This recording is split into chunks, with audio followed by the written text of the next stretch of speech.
Finalement, très vite, on a fait la similitude entre la crise sanitaire et les inondations, dans le sens où ce sont tous les deux des événements assez inédits, qui bouleversent aussi notre quotidien et qui ont des conséquences aussi à long terme. C'est aussi une gestion de crise finalement sur le long terme. On a pu le voir sur la crise sanitaire, malheureusement, comme on peut le voir ici, on est en partie en hybride, en partie en présentiel, donc on a encore des conséquences sur le long terme. Pareil pour les inondations, on voit que plusieurs mois après, on est encore dans cette gestion de crise. Par ailleurs, il y a aussi de nombreux acteurs qui se sont mobilisés autour de ces deux événements. Donc aussi bien les médias, les citoyens, les politiques, les bénévoles et les institutions. J'ai d'ailleurs mis ici sur le PowerPoint deux exemples d'initiatives, puisque le fait d'avoir de nombreux acteurs, on va avoir aussi des initiatives en tout genre qui vont émerger un peu partout, que ce soit en ligne, dans les médias. Donc le premier au-dessus, c'est un groupe Facebook qui a été mis en place pour venir en aide aux sinistrés.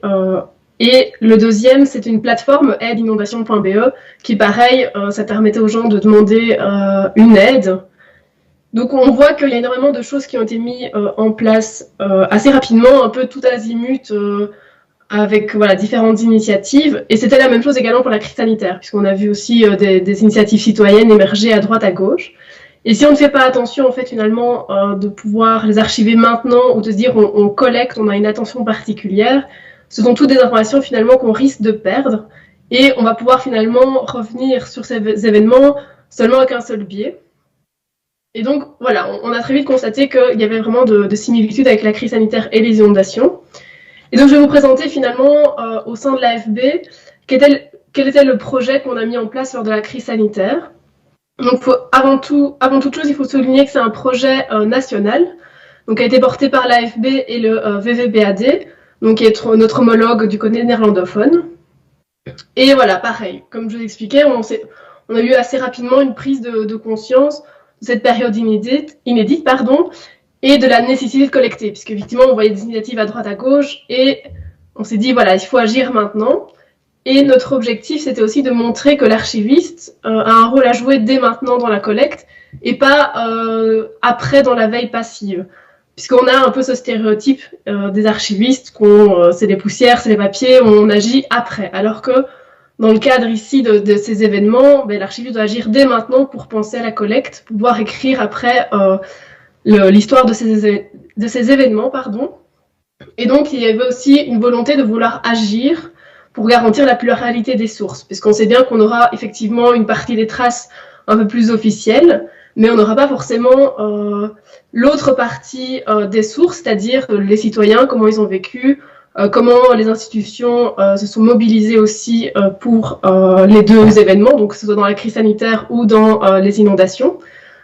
Donc ici, j'ai remis effectivement dans la crise sanitaire, il y avait les dessins d'enfants qui ont été collectés, des photographies aussi des nounours aux fenêtres, les applaudissements de 20 heures qui ont été enregistrés, et d'autres initiatives citoyennes. Alors finalement, le projet, quelle forme a-t-il pris?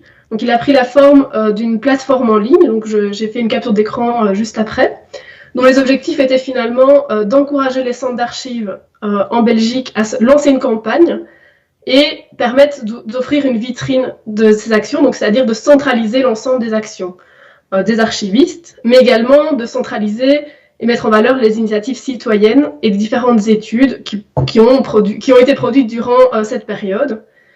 Et puis on s'est aussi rendu compte qu'il y avait énormément de questions qui se posaient aussi pour la gestion des archives. Et donc l'idée était de mettre à disposition des outils et faire un partage d'expériences. Et finalement, tous ces objectifs avaient comme macro-objectif, on va dire, de rendre visible le travail de l'archiviste et également de faire prendre conscience sur le devoir d'agir maintenant. Donc l'idée, c'était pas que l'AFB se positionne comme un centre d'archives, mais qu'il puisse centraliser l'ensemble des initiatives et offrir une vitrine et encourager les centres et les services d'archives à mener une collecte active. J'ai repris rapidement ici le projet en quelques chiffres. Je ne vais pas forcément m'attarder puisque c'est pas vraiment le centre de notre présentation. Et donc là, ici, c'est un exemple un petit peu finalement d'initiatives, archives qui ont été collectées. Donc c'est parfois des photographies, des dessins d'enfants, des rues vides, donc et aussi des mèmes sur Internet, puisqu'il y avait à chaque fois aussi de l'humour qui ont été détournés. Donc c'était assez intéressant. C'est toutes finalement des reflets de la crise sanitaire et des conséquences. Voilà rapidement donc les exemples. Là ici c'est la capture d'écran donc de la plateforme. Comme on voit évidemment il y a plusieurs onglets. Donc il y a les initiatives citoyennes, c'est ce que je vous expliquais, c'était de centraliser. Les archivistes en action, c'était de montrer finalement toutes les actions de collecte qui ont été menées durant cette période. Les études, c'était aussi de centraliser finalement toutes les études qui ont été produites à cette période. Et la partie outils répond finalement à l'objectif de partage d'expériences et de mise à disposition de pratiques par rapport à cette collecte. Et finalement, maintenant, le projet finalement continue toujours. C'est un projet d'ailleurs qui est en mutation, puisqu'on réfléchit finalement avec les inondations que la crise sanitaire était finalement une crise parmi d'autres. Notamment, ben voilà, les inondations montraient que c'était aussi un événement qui méritait d'être archivé, qu'on méritait aussi d'avoir une attention particulière dès maintenant pour pouvoir écrire l'histoire future. Et donc, on réfléchit pour le moment, donc on est vraiment encore en discussion en interne, vers une plateforme un peu plus méta, qui finalement sensibiliserait à l'archivage de tous les événements inédits. Et donc, les objectifs, c'est vraiment de sensibiliser sur l'importance des archives dès maintenant, et la mise en avant du travail de collecte. Donc c'est vraiment toujours cette idée de vitrine des différentes collectes. Et donc finalement, dans le cadre des inondations, on peut rapidement faire le rapprochement, c'est-à-dire qu'on pourrait mener des collectes vers le citoyen, donc lancer des appels, notamment pour une prise de conscience en disant leur parole compte également.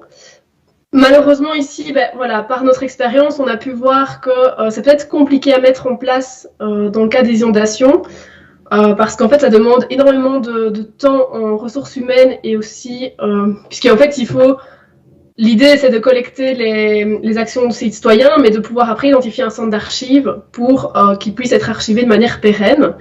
Ici, donc, ça demande énormément de temps humain, comme je le disais, mais également, dans le cas des inondations, il y a des zones qui ont été principalement touchées, et donc, on a une certaine limitation géographique, qui fait qu'il y aura peut-être que 1 ou 2 centres d'archives qui pourraient à terme accueillir.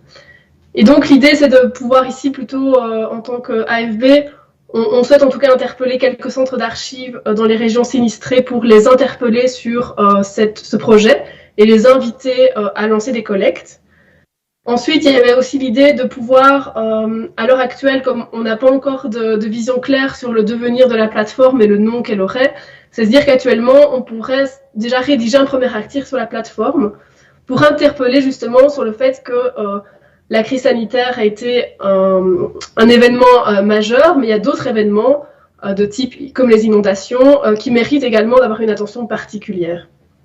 Et on avait discuté également avec l'IRPA justement pour avoir un partenariat et pouvoir partager via cette plateforme les différents outils qui seraient mis en place. Et également, c'est l'occasion, ici, on voit à droite à gauche dans les différentes interventions qu'il y a de nombreuses choses qui ont déjà été mises en place au sein des institutions. Ça serait l'occasion aussi sur cette plateforme de pouvoir partager les expériences, notamment, je pense ici à l'IRPA sur la collecte d'archives, la documentation photographique qui a été faite, sont tous des éléments finalement intéressants à mettre en avant sur la plateforme, qui pourraient aussi par la suite donner des idées à d'autres institutions en disant, tiens, en fait, moi, j'ai rien mis en place ou j'ai mis ça en place mais de manière différente. Et donc, ça permet comme ça de pouvoir faire une émulation aussi par rapport à cette thématique. Et alors, pour terminer, finalement, comment participer au projet. D'une part, c'était voilà, d'avoir une prise de conscience qu'il faut archiver vos documents en interne, mais également sensibiliser vos partenaires. Et donc, voilà, j'ai écrit 2 fois sur le PowerPoint sensibiliser, voilà, c'est vraiment pour mettre l'accent sur cette action. Donc c'est vraiment de sensibiliser au maximum les institutions, mais également les citoyens à la sauvegarde de la mémoire, puisque si on n'agit pas maintenant, comme je le disais, on risque d'avoir de grosses pertes. Et également, voilà, il y a la possibilité de partager la plateforme via vos réseaux sociaux, de faire la publicité évidemment de ce projet. Et vous pouvez également participer en rédigeant des articles, notamment, comme je l'expliquais juste avant, en partageant des expériences, en valorisant une action de collecte ou une expérience ou en mettant à disposition des outils. Donc l'idée, c'est vraiment de pouvoir centraliser l'ensemble des initiatives et donner une visibilité pour faire vraiment comprendre qu'il faut agir dès maintenant et que le patrimoine, voilà, c'est pas dans un an qu'on se dira tiens, comment ça s'est passé les inondations en juillet 2021. On aura sans doute effectivement moyen de retracer l'histoire, mais de manière fragmentée. Et voilà, je pense que j'ai fait un peu le tour de la présentation.